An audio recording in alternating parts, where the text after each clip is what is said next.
Welcome to the Whitetail Legacy Podcast. Tomorrow is opening day. This morning, didn't have a great hunt. Deer didn't move like usual. We just got set up in the middle of this bedding picket. We've been saving this spot from the rut. It's a nice, I think it's a nice buck.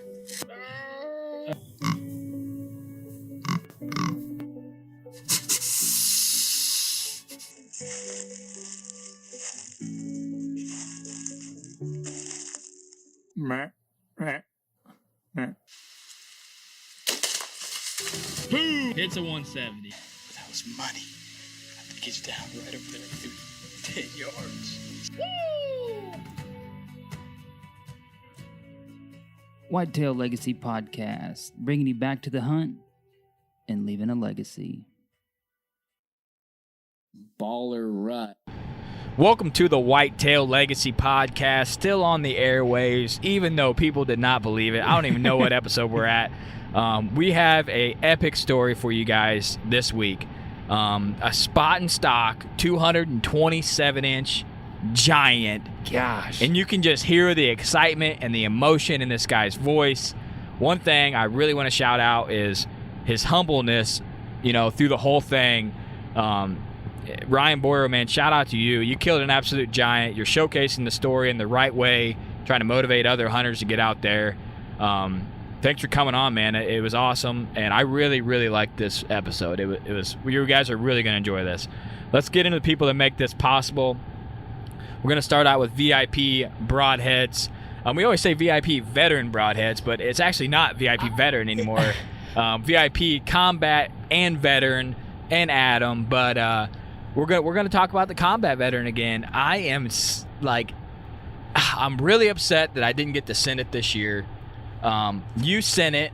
Yes. Pretty jealous. Next year, I'm sending at least 3 or 4. Yeah, I got to film it at least, but I'm sending at least 3 or 4. But blown away by the performance. Just can't say enough about this head, guys. If you guys haven't seen it, check it out at VIP on our page, anywhere, VIP.com. You got the VIP Veteran Broadhead shout out. Yeah, this week's shout out is Jeff Black. He was in the Army for 16 years, and in that span, he had some specialized training, and 16 years is a long time. Yeah, that's a long haul. So. Make that commitment multiple times. Yeah, for sure. But I know a lot of people listen to the politics right now and what's going on. I just want to shout out everybody in the military as a VIP shout out. A lot of stuff going on right now. We got friends that are potentially hey man, I might be going. So anybody that has deployed or is on the edge, just a shout out to you and your family for keeping us safe, letting us do this podcast. You guys mean the world to us. And I'm so glad that we partnered with VIP and are able to do that shout out every episode. It's a small token, but people, the veterans that we do it for, really, really appreciate it. Yes, they're blown away by it, and I think it's a time we need to just, if you see a veteran hat or anything like that, active duty, shake their hand. It don't matter if you're at the gas station or grocery store, and just appreciate their service, because it's something that they did for everyone, for your family. So, and it's going to have a big impact on their day. Yeah, it's going to really brighten their day. Let's get into Ingram's outdoor obsession. I can't believe I'm saying this, but turkey season's getting really close. And if I kill a turkey, I almost said deer. That's the only thing. I just want to kill another buck. That's the only thing I got on my mind. But if I kill a turkey, I almost have to go full body mount. But my wife is going to hang me, bro. She's going to be like, where are we going to put a full body turkey? You know what I mean? You got to have one full body turkey, right? Yeah. At least one. You got to have a strutter. You got to have one strutter. Yeah. On a log, or strutting in some moss with a couple mushrooms or something, This one strutter. And then you can have the fans and stuff, or whatever. But you need at least one strutter, I feel like. So I know you got one coming, and you got a special turkey that I don't have, So he's got the custom turkey. But I'm gonna go for a full body, man, and just send it. And then when my wife's like, "What's this?" I'd be like, "I don't know. I don't even know where it came from." I bought it. Yeah. But all your taxidermy needs, Ingram's Outdoor Obsession. ECW calls, all your custom call needs. Turkey season right around the corner. Got the patent on the double side and triple sided turkey calls. Only person that can have that. Pretty cool patent. Are you going to get into the aluminum? Does he have aluminum? He does have aluminum. Yeah. I've never played with aluminum, man. I haven't either, but might be something to think about. Something different. Yeah, he had it at the show, and it's different. Yeah. I like the He's difference. such a good caller, He is though. such a good caller. He can just pick it up and just Yeah, brr. boom, I'm yeah. like, I can't do it. He hits the slate purr, and I'm like, oh, and then I do it. I'm like, man, I need some work. I need some work, bro. Let's see. Scentlock. Can you talk about the infuse at all, homie? No. You can't. No. Okay, well. You know what I can't talk about? I can talk about their socks, though. Yeah, you've been crushing the sock game. Yeah, another solid shout out to the socks. Reasonable price on them. You get 3 pair in a pack. All different colors. They have that nice compression to really just support like the arch of your foot. Good for working out, good for hunting. Yeah, it's just a really good all-around sock. Did you know what doesn't support your foot? Rubber boots, bro. Rubber boots have no support cushion at all, so it's nice to have that tight sock. I got like 2 left. I think I got a 3-pack, lost a pair. You know how it goes. Oh, socks? I thought you were talking about rubber boots. Oh, no, rubber boots, I probably got a half a pair left after this season. Better restock right Yeah, here, I'm going to have to restock at Aldi's, bro. Low-key boots, Aldi's. All right, let's get into the show. All right, we got Ryan Boyer on from Ohio. Thanks for coming on, man. Hey, not a problem. Glad to be on here. Thanks for having me. Yeah, I know you reached out and said that you're listening, and then of course I clicked on your profile picture and I was like, holy slammer. Killed an absolute mega out of Ohio. So immediately, we try to reach back and talk to our listeners as much as we can. And what's better than having someone on the podcast to hear the story, live over the phone, I guess. So you killed an absolute giant 19-pointer on Ohio. We'll get into that in a second, but just give the listeners a brief introduction of who you are and what you do. Yes, as you said, my name's Ryan Boyer. I live out of Dayton, Ohio, basically now. Lived in Cambridge, Ohio, over in Guernsey County. A lot of good deer hunting over there. And, I'm happily married, got 3 children. Work a lot, and assistant coach on softball for the girls, and just busy life, man.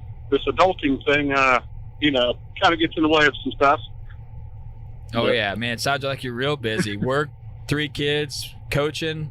Got a lot going on. Probably hard to get out there in the deer woods. We know all about that, but looks like you got out there plenty good. Plenty good. Yeah.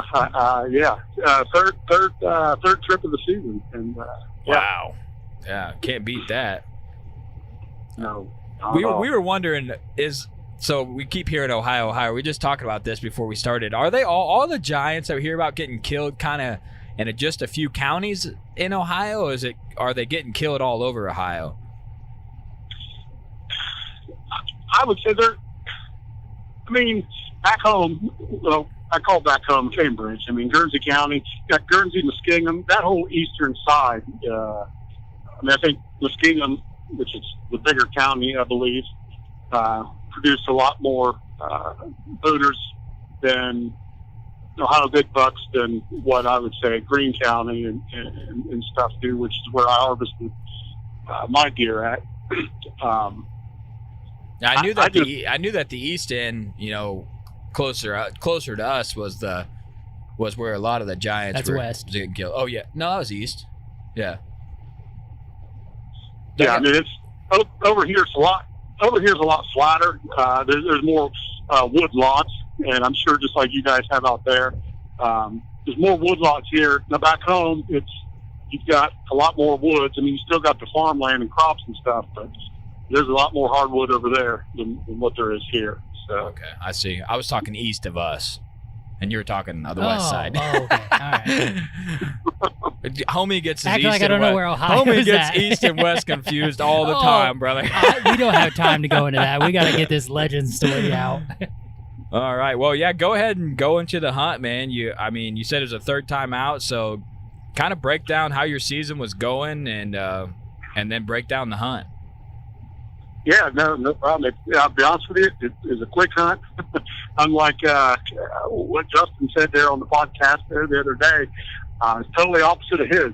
I mean, he apparently watched his for several years. This one here just, I mean, it was just there, just showed up. I can give you the long version, or you want the short version. I mean, it's up to you. Well, give us the long version. We like details. I'll give you everything, man. So my day started off. I had to be at work at 3 a.m. in the morning. So I get up, go to work, and sitting there. I always up on the weather, look at the weather, see what we're going to have, look at the extended forecast and stuff. And that particular day, which was October 16th, which was Wednesday, at midnight, it was right around. It was 67 degrees. And by evening time, it was supposed to get down in the 40s.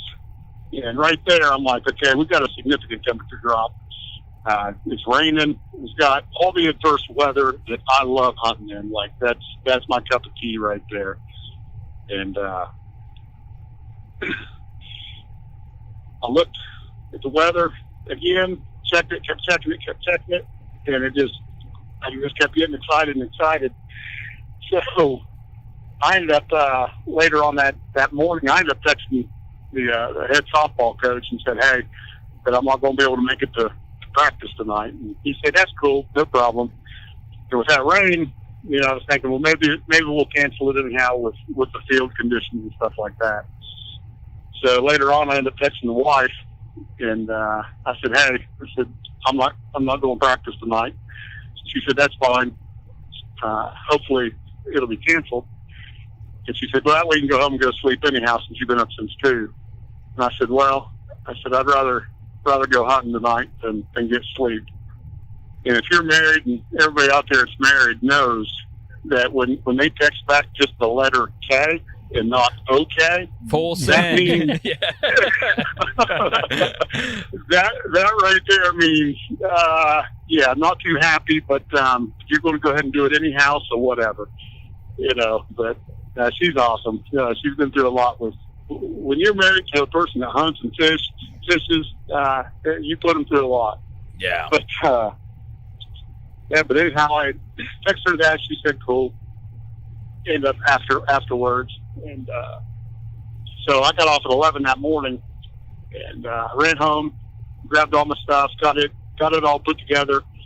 I got it set up because I had to pick my daughter up from school at 2:30, and luckily the time hadn't changed obviously yet, because time don't change till November. So getting out a little late was okay. So pick the daughter up, drop her off, and throw everything together. I'm headed. I had 2 stand options that day that I wanted to hunt either one of them, but I just wasn't sure which one was going to be the right one. So on my way to that area, I ended up calling the wife back and said, "Hey, don't forget our daughter's got pitching lessons tonight." She said, "I got it covered, don't worry." I said, "Okay, cool." She said, "I want to let you know that there's a road closed." And just so happened to be a road that I was going to be headed to go to one of the stands. And when she told me that, I ended up hanging a right. And I'm like, okay, well, you just kind of slightly made up my mind. So I go hang up with her, head to another direction. And it's just bugging me. I'm not sure which stand. So I called my buddy Mike that we hunt a lot together, and we always call each other, bounce ideas back and forth off each other. And just on location, what should I do? What do you think? Here's what I think, this, that, and the other. And we're talking about 4 minutes, 5 minutes, and I'm going past another spot that I have no stand or anything. It's just a spot where I go, and it's about a 35, 40 acre CRP plot, and it's fixed, and I can get elevated and get up good in glass. Do a good glass on it, and so I told him, I said, "Man," I'm just going to pull over here. I said, "I want to lock the truck. I want to head down and go to my elevation spot that I can get to, that I always go to and observe." He said, his last words were, "All right, man, let me know." I said, "Not a problem." So get all my stuff together, binoculars, bow, my Hoyt, by the way, and rangefinder, and I head off. I got about an 80-yard walk to where I where I'm elevated and where I can get up good and see this whole field. And so I was literally there probably 3 minutes, and I knelt down there and I'm just glassing. I'm looking. I always start off scanning left, and I do a slow scan to the right, and I just keep doing that back and forth. And I just do it real slow because you never know when these deer are going to pop out or where they're going to pop out or if they pop up. On my second scan to the right, all I catch is a left side of a rack coming up, just standing there, white as can be, against that CRP, and instantly my heart just dropped. I knew instantly it was a shooter. For my liking. I mean, at 6 point could be a shooter for anybody. So instantly I knew that was a shooter, and my heart just started thumping. I get that thumping going in the chest, and usually when you get that heart going, that tells you that's your indication that that's a deer right there that's going to do it. So yeah, we always say that, man. If it gets you going, that's the deer to take. If you're jacked up, then that's the one to pull the trigger on. Oh yeah, for sure. And another key element of that day was we had some heavy winds. We had ended up being like 23 mile-an-hour winds, and we had gusts up to 30 that day. So once I saw him, and like I said, I had the wind. It was a west wind. Once I saw him, I mean, I knew the wind was good, but now it was just getting my 6'3", 270-pound body in range to him to get a shot. And me trying to be stealthy, those two don't go hand in hand an awful lot. But luckily, like I said, we had all that rain in the morning, so walking, everything was soft. And this CRP, I mean, these weeds, they're up to my chest, you know. So, and I drop off down, and I start walking down. I've got a couple small saddles in between him and I, and I instantly went. I didn't do none of the I'm just gonna sit here and see what he does, this, that, and the other. I immediately knew I've got to make a move, and I had the conditions to make the move. And so once I started, man, it was all in. And I get going down through there. I actually got on a trail that the deer had cut through the CRP, and I'm walking through there.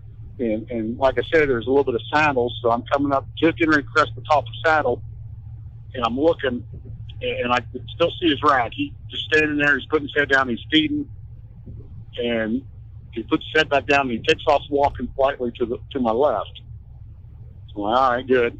So I walk a little farther, and as I'm walking, I'm noticing these big beds, big beds just laying there. I thought, man, I pray that I do not jump another deer and just blow this whole thing.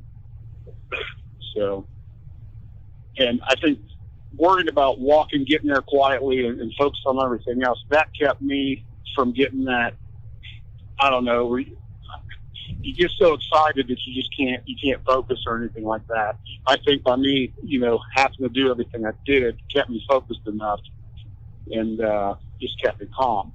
So get up there, he kind of walks behind I would kind of like to say a small briar thicket in the CRP, and he's still got his head down. I see him lift his head up, and he kind of just throws his head up and he's tilted back, almost like he's checking the wind, in which it pounded me in the face. So I'm like, there's no way this deer can smell me. So he puts his head back down, and I go to walk, and by this time, I'm closing the distance. I'm at like 30 yards. And wow. I closed from 150 yards on into about 30 yards. So walking, I'm getting there. It got to the point where I finally just put my binoculars down because I'm so close, and I didn't have to use the rangefinder because I knew it was within. I got 25 yards from him. He had no idea I was there. He had his head down, and they say practice makes perfect. Well, I religiously practiced weeks upon weeks, just shooting just different scenarios in the backyard. And and released that arrow. And the one thing I recall is how straight that arrow flew, and then the sound of that arrow connecting, and it was just unreal. And he obviously threw his head up. He took 5 big hops, and we're kind of up on a slight knoll, and he takes them 5 hops and he drops down. Well, I'm colorblind, and it's hard for me to see blood, and so I'm that guy that when it's time to track blood, I'm the guy that's usually marking the last blood spot while everybody else is up ahead. You know, I'm like, hey guys, don't forget about me back here. But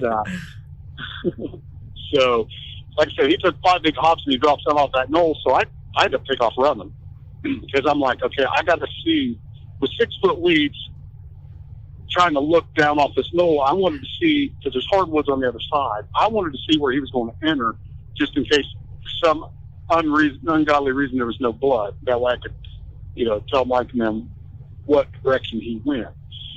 So I take off running through these weeds, and I stop, and I'm looking. I'm like, I don't even see him. Where did he go? And I look down to my left, and 15 yards, he is literally standing there, staring, looking back at me. And it was like 5 seconds. He just does the wobble, tips over, and the rest is just wow, man. happiness. Got to see him go down too. I think it could get any better. I think some stuff in the deer woods is just like supposed to happen. Yeah. And like, you know, you said your arrow was straight and, you know, all that stuff like that pretty vividly, you know. I just think some stuff is like meant to happen. Like that was your deer, you know what I mean? No, exactly. And that's all I kept thinking. Everybody's like, oh man, you got lucky. I'm like, yeah, I did get lucky with this deer. But however, this deer to me was meant to be. Like there was no, like you cannot convince me, otherwise that this deer was not meant to be. And some people's going to hear this and think, whatever he's talking about is just foolish. But no, this deer was meant to be. There's no doubt in my mind. I can't, I don't. Yeah, you got to think of everything that fell in place. You know, your wife was cool with you going hunting. We know a lot about that. You know, sometimes it don't work out, man. You want to get out there, and your wife's like, you're gonna go hunting this weekend. You probably shouldn't go hunting right now. You know what I mean? And that worked out. And then the road being closed, making you take a right, and then me and homie do the same thing you do. We talk about what we're gonna do, and then most of the time it's just like you talk about it, and then we just make a sudden, oh, this is what I'm gonna do. You know what I mean? And if you would have went and hunted that other place, you never even known that deer was there. You know, and if you would have walked in there and not stopped and glassed in that certain spot, I mean, there's just so many things that fell into place perfectly. Where, like homie said, some stuff's just meant to be, you know what I mean? And yeah, for sure. You got out there on a windy day, rainy day, where a lot of people will be like, nothing's going to be moving, 30-mile-an-hour winds, I'm not going to hunt, you know what I mean? So, I mean, there's a lot of days where I'm thinking, 30-mile-an-hour wind, is anything going to be moving? But every time that I've hunted in 30-mile-an-hour winds, I've seen deer, so. Yep, and that's me. Like I said earlier, that's my type of conditions. I'm weird like that. I don't know why, but I mean, as long as it ain't thunderbolt lightning, I love that type of weather. I've seen a lot of deer in that type of weather. Yeah, we've heard a lot of stories on here of giants getting shot in the rain or right after a rain. I don't know if it makes them get up and move around and try to get some of that moisture, that's on the leaves before it evaporates or what it does, but it does something to them, gets them up moving. And just like us, with 3 kids, if you get a day to hunt, you got to hunt. You know what I mean? Like you only get so many days in a year, so you got to take the opportunities when you can get them. But I mean, I don't know anybody that's spotting stock the 220-inch deer, but now I do. Yeah. That's epic, man.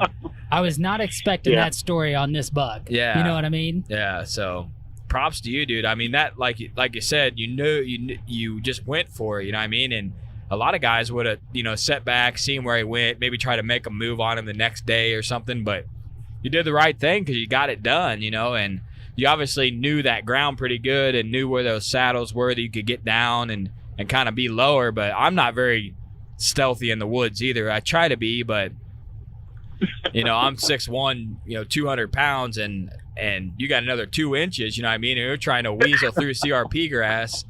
I'm sure there's a lot of hands and knees crawling, and like you said, staying focused on a lot of stuff going on, like where the deer is, instead of waiting for him to come. I think that would keep me a little bit more calm too, because you have to completely tell yourself, okay, I got to be quiet, I got to be stealthy, instead of, okay, he's 5 steps closer, you know what I mean? So yeah, absolutely. Yeah, you know, the whole focus is getting in the range. Yeah. And I mean, everything added up from the weather to the wind. You know, I'd say the biggest factor for me was the wind. I doubt the wind and the rain, because the rain made everything softer.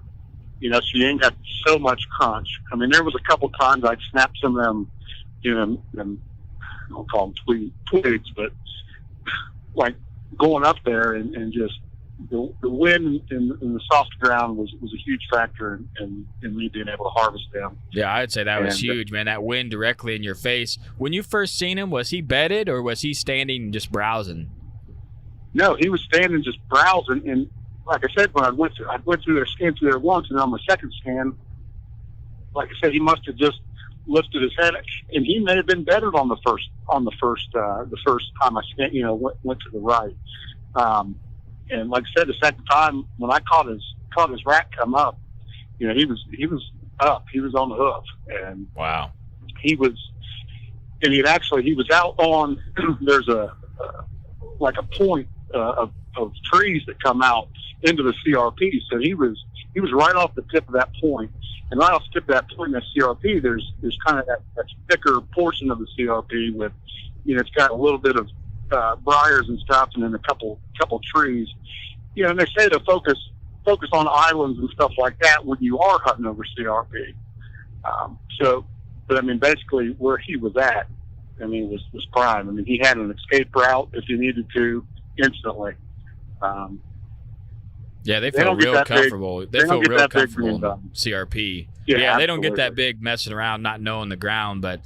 Is that a piece that you had just picked up, or is it something that you'd hunted in the past and just never seen this deer? Or no, it's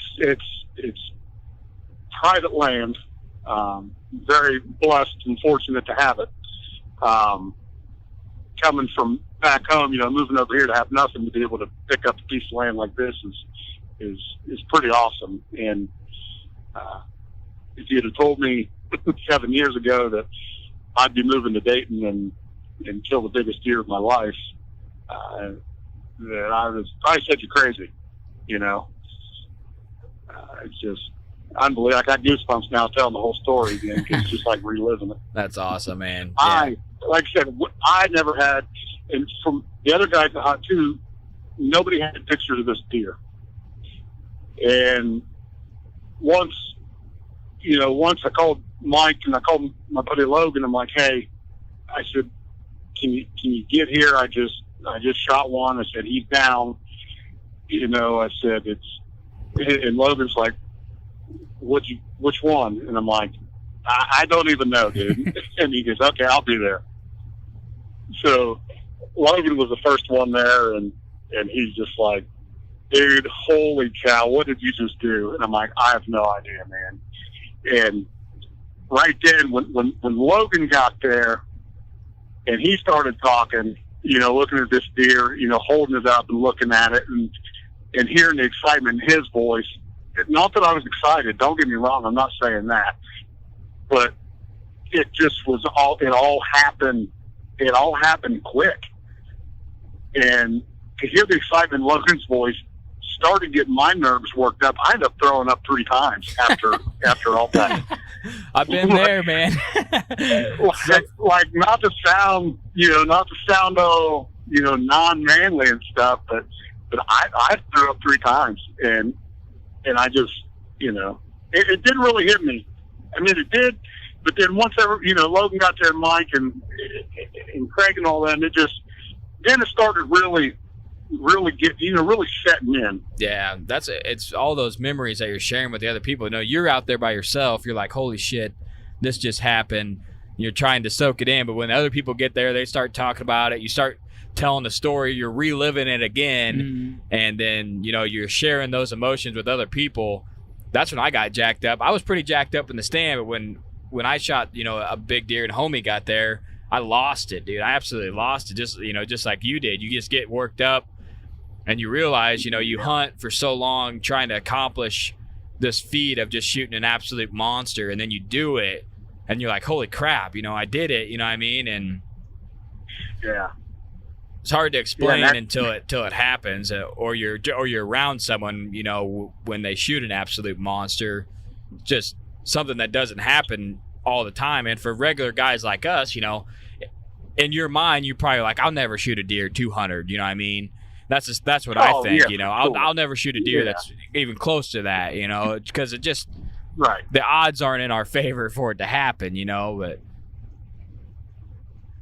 Yeah. And it's, I mean, instantly, when I saw him go down and everything, I paid my respects to him. I knelt down, I prayed and thanked the Almighty up above. And I'm very appreciative. I'm very humble. I'm very, very, very thankful for the opportunity at this deer. It's more than just, to me, it's more than just going out and harvesting one and yeah, look what I got. I mean, there's a connection, all around connection. And I think you would agree too. Yeah, we and homie were actually talking about that today. I feel like there's guys that are like that, like they're going out, they're trying to kill a big deer, and when they do, they're like, yeah, I did it, and that's it. But like for us, there's like a whole process of like when it happens, like you've really done something. Like you try to soak in the whole process, take it slow, and it's something that you're gonna remember and cherish like the rest of your life. And I feel like there's a couple different types of hunters. There's the guys that kill deer and don't like. Maybe they've just killed so many big deer that they're just used to it or something. But I don't know if I can ever get used to not like just cherishing that moment, because you remember the other 600, 700, 800 times that you're hunting, that you didn't harvest or kill anything, and then now you finally did it, and you did it on an absolute legend, you know what I mean? And for you, like, I mean, when you first seen him, did you know that he was as big as he was, or did you just think, okay, wow, there's a shooter buck right there? No, I actually thought it was another deer we'd been watching for the last couple of years, and I thought it was. We named him Dagger, and I thought it was Dagger. And but once I got up, and like I said, his head was down, and he had it, tucked in there, eating, just milling around, and then when I released the air, and then his head came up, and it was just like, oh, that's not the deer I thought it was. Either way, I was happy. No matter what, any choice you make is a choice you're going to have to live with.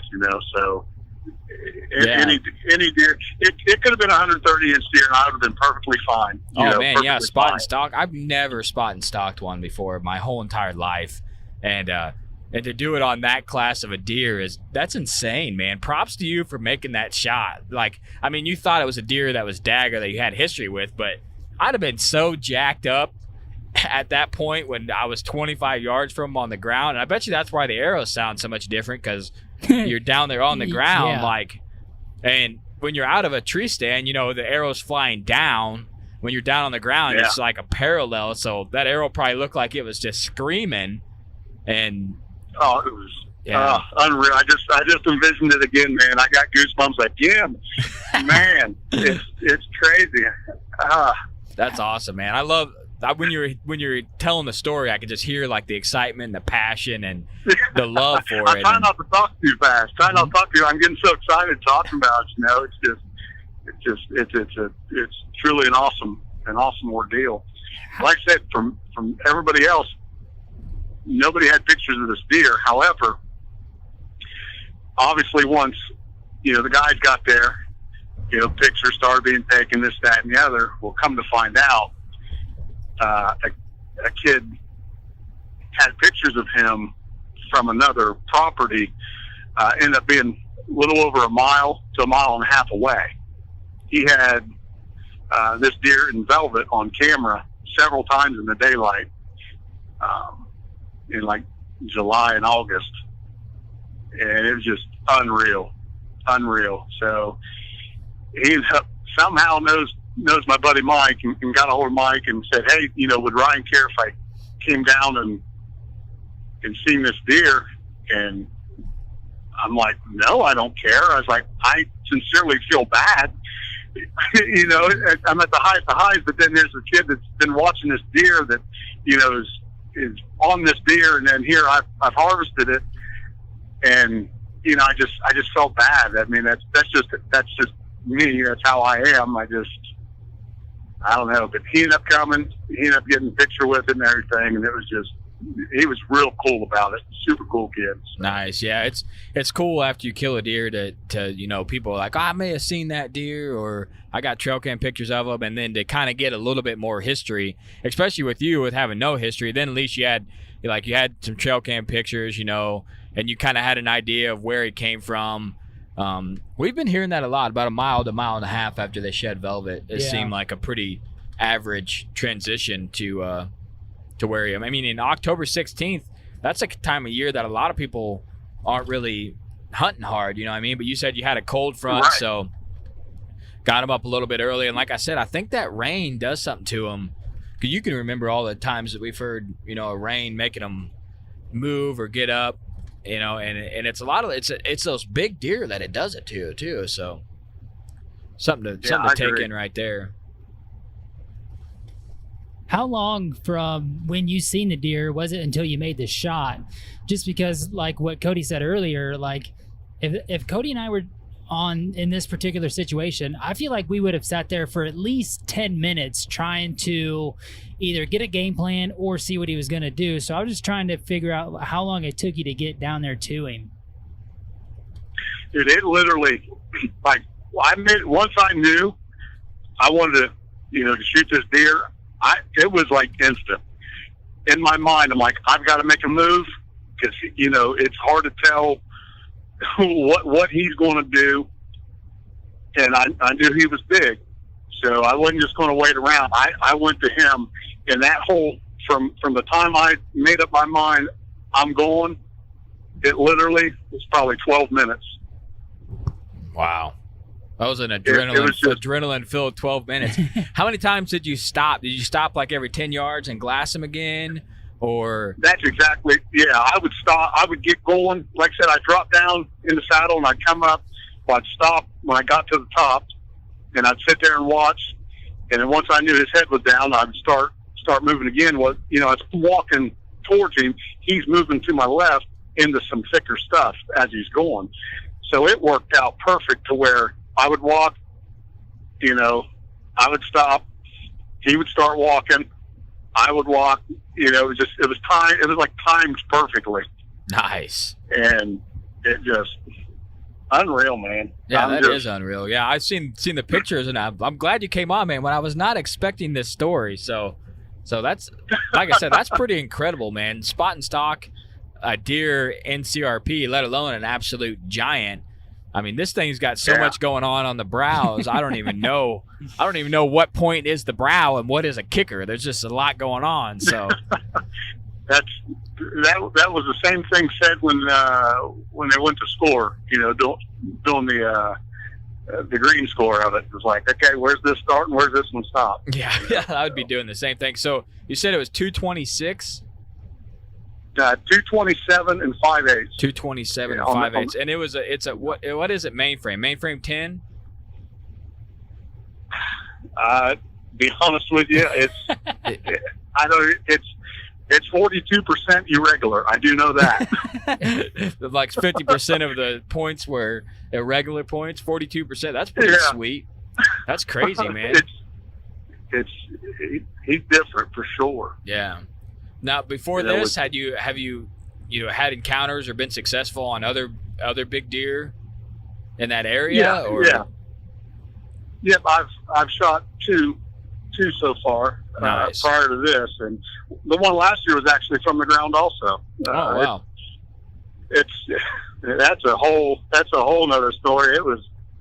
That was an unbelievable hunt too, and I'm a little upset with myself because after last year's hunt, I told myself to get like a Tacticam or just even a GoPro or something cheap that I can mount on the stabilizer. Last year is what happened. It happened to be on a bean field, an uncut bean field, and there was a buck locked down with a doe, and I watched them for probably 45 minutes and had a couple other bucks come off the hill and started fighting with him. Well, she took off, and when they started fighting, I took off running and, closed the distance that way. And once they separated, that buck that I was, wanting to harvest, he looked like a bird dog looking for his doe because he didn't know she had taken off. So once they separated, from fighting, he's looking for her, and I was on one knee, and he comes 20 yards from me, and I shot him broadside. Wow, 2 giants off the ground.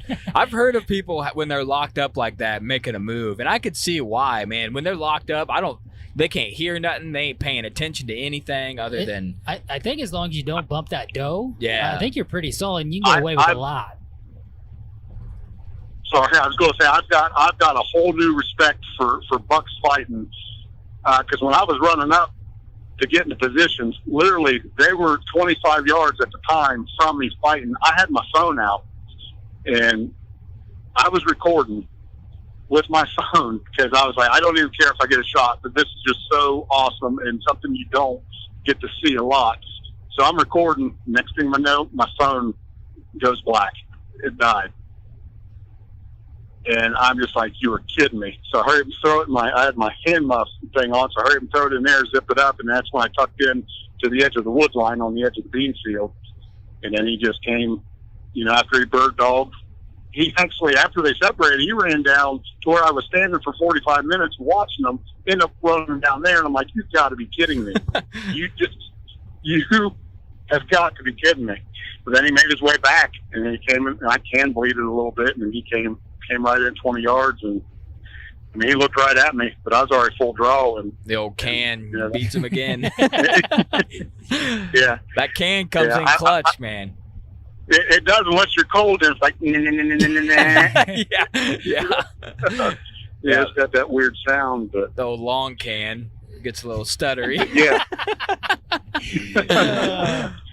But yeah, man, that's awesome, dude. Couple bucks off the ground. I've never killed a buck off the ground. I've killed a doe off the ground, and it's just it's a whole nother level, man. It's so cool, and especially like you said, fighting like that. We're 100% for, like, if anybody's thinking about filming or anything, like you said, start with a GoPro or a Tacticam or whatever, because the stuff that you want to like, you tell your buddies these stories, and they're like, nah, man, that didn't happen. You know what I mean? And you're like, no, I got a video of it, and there's stuff that happens out there that's just unbelievable that happens. I heard a doe bleat for the first time ever in my life, like right by me, and bleated this year. And I looked at homie and I said, that sounded exactly like the can, bro. So I got a whole new respect for the can. Like, you run the can, but I don't like, I've never heard a doe bleat. Like, have you, homie?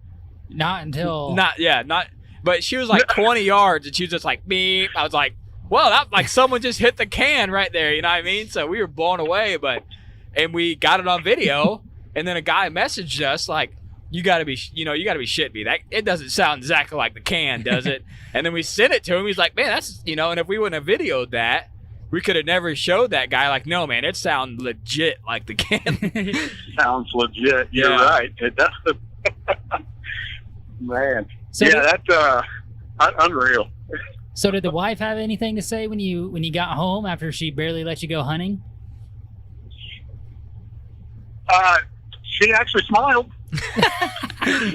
About like my wife, she's like, oh, cool, shot a deer. Took her 227 inches to smile. Yeah. Yeah, her first word, we've got this little joke going on. When her and I first got together, I'm a big turkey hunter too. Well, I shot a turkey, this was years ago, and I called her and said, hey, I shot a turkey. I was all excited, and she goes, when are you coming home? I was just like, Okay, and that's exactly what she said. You know, when I talked to her jokingly, she said, "When you coming home?" Because that's been our ongoing thing. You know, throughout our marriage. Nice. They know how to give you a hard time. That's for damn sure. So. Oh, for sure. When you're trying to explain like what you just did, and you're like, no, I did something major here, and they don't understand. They're like, oh, it's a deer, you know. I'm like, no, this is like once in a lifetime. You know, a lot of people don't even get to do that in a lifetime. You know, like 220 is not even on my Richter scale. No, you know what I mean? no. Like it's not even feasible. So. Well, I didn't think so either, but I'll tell you, it can happen. Yeah, so cool that you're just like, I'm just going to stop here in glass and just check it out. And then boom, you know. Yeah. Like we say, literally never know when – you just got to be out there, man. You got to put the effort in and go hunt. And you never know when an absolute giant can show up and just rock your world like that. Yeah, like you can sit and wait for them to come to you, or you can try to go make it happen. I like to keep a variety of things in my mind of what I can do, and I'm sure a lot of us are like this, where you're constantly running different scenarios through your mind and stuff on, okay, what if this happens, or what about over here, this, that, and the other, to make it happen. And sometimes you just gotta go for it. And I mean, obviously that day for me, that decision was the best decision I could have made. Yeah, 100%. It's hard to tell. He may have not even moved from that spot, and he may have walked up, back into that point and been gone. And then here I am stuck with trying to explain this creature, to everybody. Yeah. Like, you won't believe it. It just looked like, it was crazy. He had a lot of points, and he was huge, and he's over 200, and everybody was like, yeah, he's seen a 150. you know what I mean? Like, yeah, exactly. You try to tell your buddies, like, no, I seen a giant. They're like, okay, that guy's seen a 150, seen a big deer, got him riled up. But yeah, man, I would, sounds like that property's holding some big deer, so that'd be one I was watching out. And it sounds like that glassing spot you got's pretty primo, man. So yes, it's a good. I love that style of hunting too. I mean, it's just. It's probably because you can see a lot. If you can get elevated and you can overlook everything, it makes it more interesting. Because if you're in a stand and you're in the woods, you got your range, but you ain't got range like when you're glassing over CRP. Yeah, good chunk size. Yeah, you might be able to see 50, 60, 70 yards, and that's about all you can see. And you're just looking at the same tree move 12 times. Oh, that's a deer. No, that's a tree branch. But when you're glassing, you got all that range to keep you entertained, and you can learn a lot of that. Like too, we do observation sets, and even if you don't make a move on them, you're like, okay, all those does came out of this spot, and when I thought they were coming out over here when I was in my stand, but they're actually going up and circling around, so you can learn a lot when you can see a lot of ground and see how the deer are moving through there. But yeah, another thing for me over the years of all the bucks I've taken, when you sit down and get to think about it, I want to say 90% of them, I was in either a climber or a hanging hunt or on the ground. And I say that because I think a lot of times people don't realize the amount of pressure that they put on by going to the same hang-on stand or ladder stand, whatever it may be, or ground blind, constantly going in. You may think that you're not interrupting anything, but those big deer, they know. And like I said, I had the hanging hunt in the back of the truck that day. You're prepared for anything. Yeah, that's the same thing we are. We try not to go to the stands too frequently. We hunt the edges, and I'm the same way. I feel like some guys have that same stand they killed a buck 7 years ago out of, and they just hunt that place, and then they get lucky like every 5 or 6 years, on a nice deer. And just look at and don't get me wrong, I'm not knocking that at all, because I've done it. I'm just saying, for me personally, I've had better results with a hanging hunt and being mobile, and what I like to say is element of surprise. You know, it's just boom, oh, there he is. You know. Yeah, and in the last 2 years, Cody and I have each had a hunt where we hang and hunted in a spot that there's never been a tree stand, and it literally produced an opportunity at 2 different bucks. I mean, not like mega giants, but, you know, solid 130, 140 class deer. And it was all due to that element of surprise. Yeah. Yeah, I mean, if you can get in there like that and they're not, you know, they haven't seen a dude up there, or they haven't seen a doe get shot out of that stand, or they haven't smelt a human in that area, you know, that says a lot, even if it's, you know, year after year. Because sometimes I feel like even if you give like a certain area a year break, I feel like they're in there, you know, they don't get bumped for so long. And then just like you said, I feel like a lot of people underestimate how much pressure that these big deer will handle. I think it's very minimal, so I'm a very minimalist hunter. I feel like if you bump them a couple of times, they're gone out of your life, you know. But I also think, you know, everybody says deer have their own personalities, but the deer that I've seen and I've hunted, if I go in there and I'm risky and pressure, you know, hunt the same stand over and over and over because this is where he's been, I've never killed that deer. But the deer that I've went in and just, I'll move over here, we're only going to hunt this stand in shotgun season, you know. Homie, would you hunt that stand one time? Free stand? Yeah, one. Yeah. You know, and we didn't hunt it all year when we possibly could have killed a deer back there, but you can't crush into your best spots early, and just like you're saying. Yeah. That, in my hunt too, reminded me of I want to say the old school days. I'm only 35, but I feel like I'm getting older now. But, you know, back before the sensation of the trail cams took over and everything, I mean, for this particular area, you know, it just felt, it took you back to that day, you know, the days of before cell phones, before trail cameras. It just took you back in time a little bit Yeah, for me on how it Just, all went. You know, no trail cam pictures of him, and you just have this mega there. And then you spot and stalked him, which I think is kind of old, like old school or of the way of hunting, especially for whitetails. You hear a lot of people antelope, mule deer, spot and stalk, but whitetails is, you know, there's a few guys that are out there doing it, but not very many people are doing that style of hunting. So I think it's awesome that you're doing it, man, and you're successful doing it. So you obviously have got the skills and the understanding of the land to do it. I just feel like if I did that, I'd look like a clown out there crawling around, and every deer for 300 yards, you'd be like, yeah, he's out there, he's trying to stalk me again. This dude's a joke. Well, I'm afraid to buy a camera now, because I'm afraid if I buy a camera, then it's going to be kind of like a negative thing, and you know, I won't be as successful at it. Yeah, man, you So never like, know, well, but I think me and homie said it multiple times. I think those cameras can hurt you sometimes. Yeah. Just think that the deer aren't moving, or you'll hear it all the time. There ain't no shooters on this property, so I'm not gonna hunt it. And there's a buck going 40 yards behind your camera.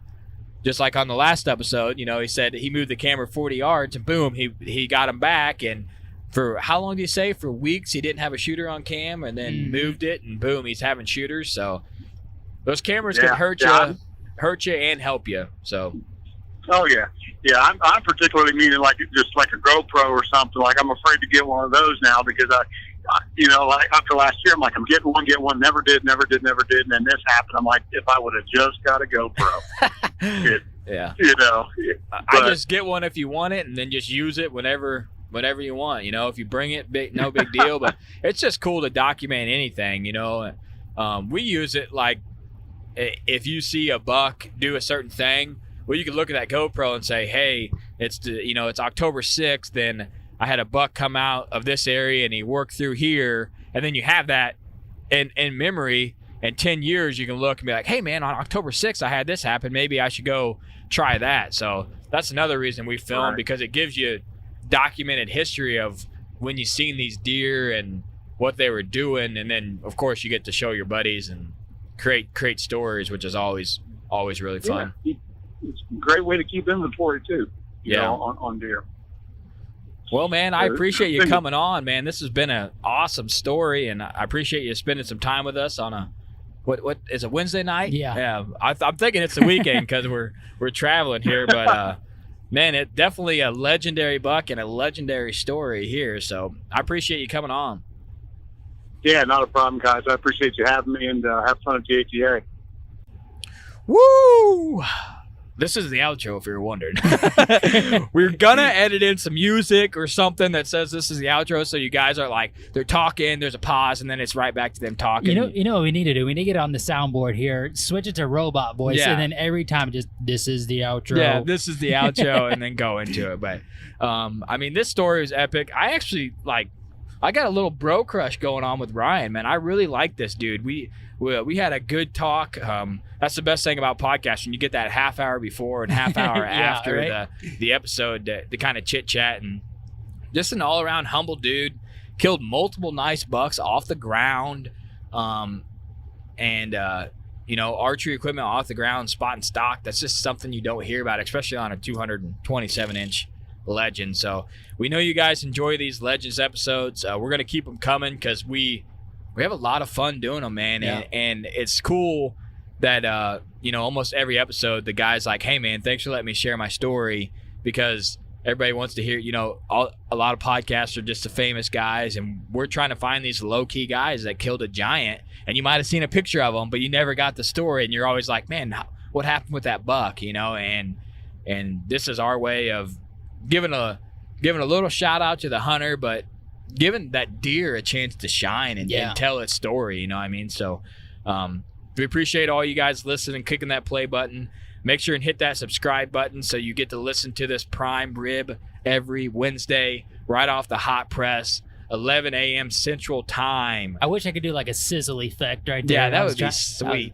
I was trying to do it, but we need an intern I would have blew it. Yeah, you should have tried to nail it. Nothing would beat the moose call in the intro, but go out there, pick up some sheds. Get ready to put in the work to find a deer that's going to make you throw up. Yes, exactly. That's the goal. Find a deer that makes you throw up. Yes. Try to leave a legacy, try to throw up, and Whitetail Legacy's out.